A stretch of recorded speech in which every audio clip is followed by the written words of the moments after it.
AEW President and CEO Tony Khan says he doesn't really care what Eric Bischoff says regarding his criticisms of both Khan and All Elite Wrestling. The New Day had an acclaimed heel turn with Big E this past Monday night on Raw. We've got details on what the original plan was for the segment. Big Bronson Reed undergoes surgery after suffering an injury at Survivor Series. We've got details on Hikuleo's status with WWE. Also an injury update on Chris Bay after he recently sustained a neck injury during a TNA Impact taping.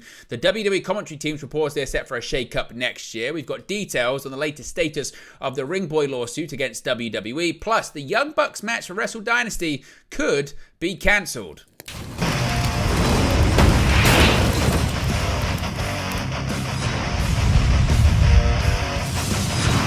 Hey guys, welcome back to Wrestling News 365. Hope everyone is doing very well. As always, there are plenty of news stories to get into in the world of professional wrestling. And let's begin with Tony Khan hitting back at former WCW President Eric Bischoff. Now, Eric Bischoff has often given his opinion on All Elite Wrestling, largely criticizing the company and the owner, founder, president, and CEO, as well as the head of creative, Tony Khan.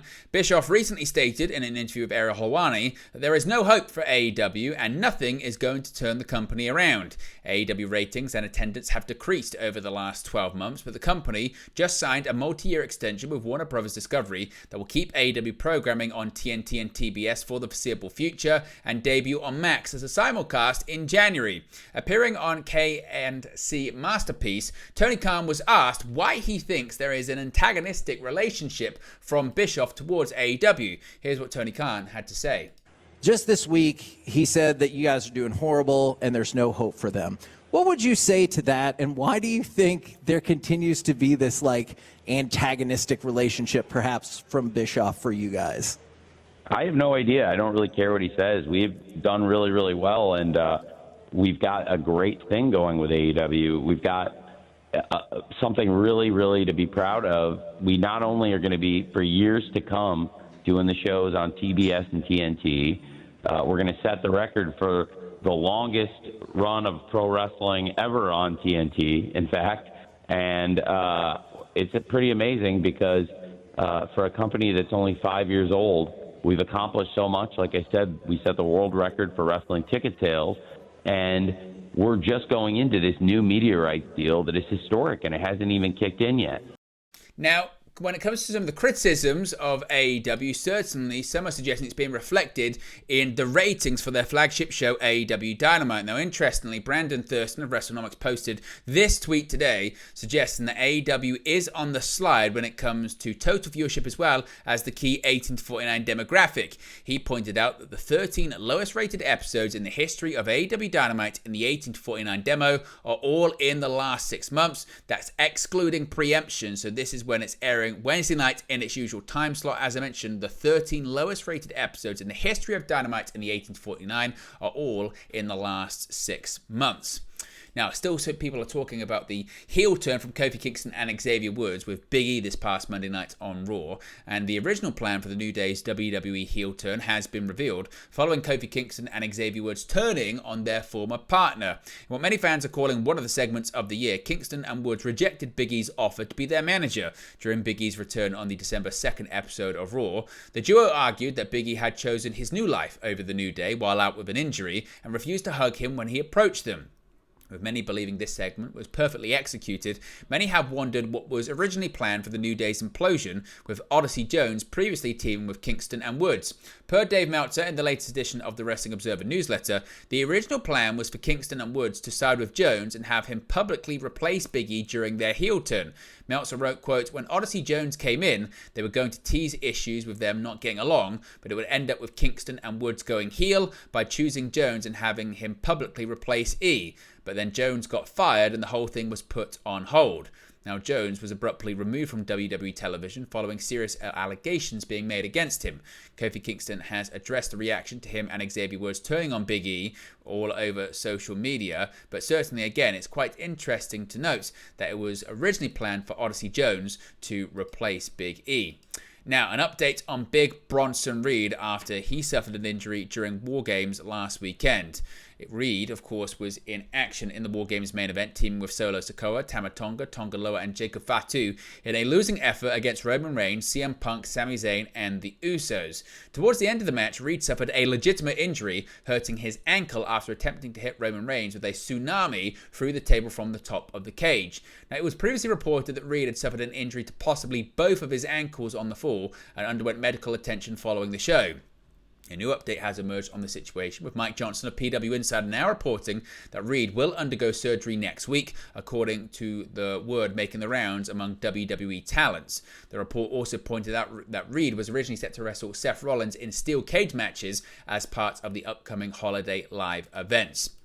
Now, speaking of the Bloodline, many are wondering just what's going on with Hikuleo and WWE. Now, after leaving New Japan Pro Wrestling in June of this year, Hikuleo reportedly signed with WWE and is yet to debut on the company's programming.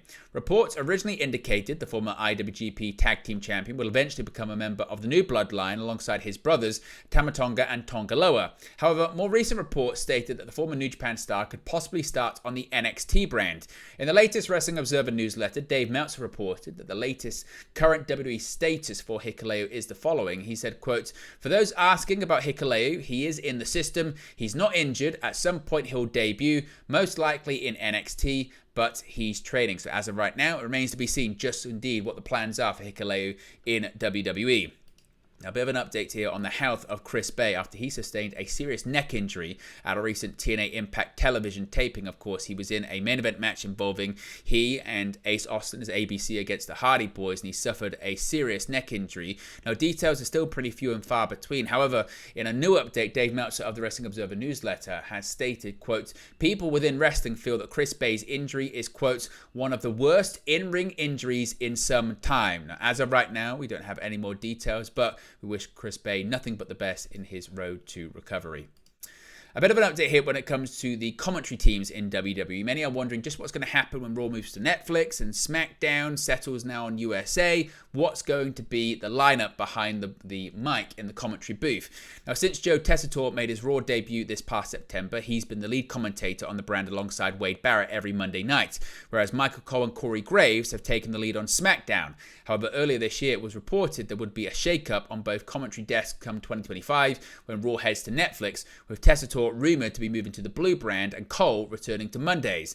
That being said, the Wrestling Observer newsletter has now reported that the Raw announced team is to be set, whereas SmackDown is still up in the air. Quote, "Pat McAfee and Michael Cole will be returning to Raw on Netflix. Joe Tessitore and Corey Graves were said to be announcing SmackDown come January a few months ago, but those in WWE this week just said that the announcement regarding SmackDown is forthcoming."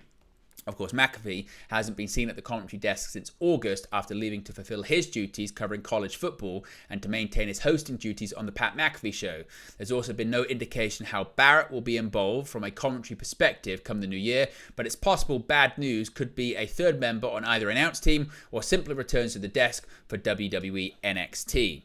Now, a bit of an update here when it comes to the Ring Boy lawsuit. Of course, this was part of the fallout of the Mr. McMahon Netflix documentary series. The lawsuit against WWE, Vince McMahon, and Linda McMahon regarding claims of sexual assault against minors has temporarily been put on hold. Today's Wrestling Observer newsletter offered some details on the situation, with Dave Meltzer writing that lawyers for WWE and parent company TKO filed a motion to stay the proceedings for 9 months, which was approved. Earlier this week, Judge James Breder ruled that the case will be stayed while the Maryland Supreme Court determines whether or not a state law removing the statute of limitations for victims of sexual abuse to sue their alleged abusers is constitutional. If the law is deemed unconstitutional, the case would have to be thrown out. The Maryland Supreme Court is expected to hand down a decision on the matter by August 2025. At the same time, lawyers for WWE and TKO are attempting to get the case moved from Maryland to Maryland State Court to federal court, which is something that attorneys for the McMahons have also publicly supported. In the lawsuit, WWE and the McMahons are accused of knowingly allowing employees Mel Phillips, Terry Garvin, and Pat Patterson to sexually abuse teenage boys who were hired to put together the ring before shows. 5 of the individuals, remaining anonymous, filed the civil lawsuit back in October, claiming that Vince and Linda both knew what was taking place but did nothing to stop it.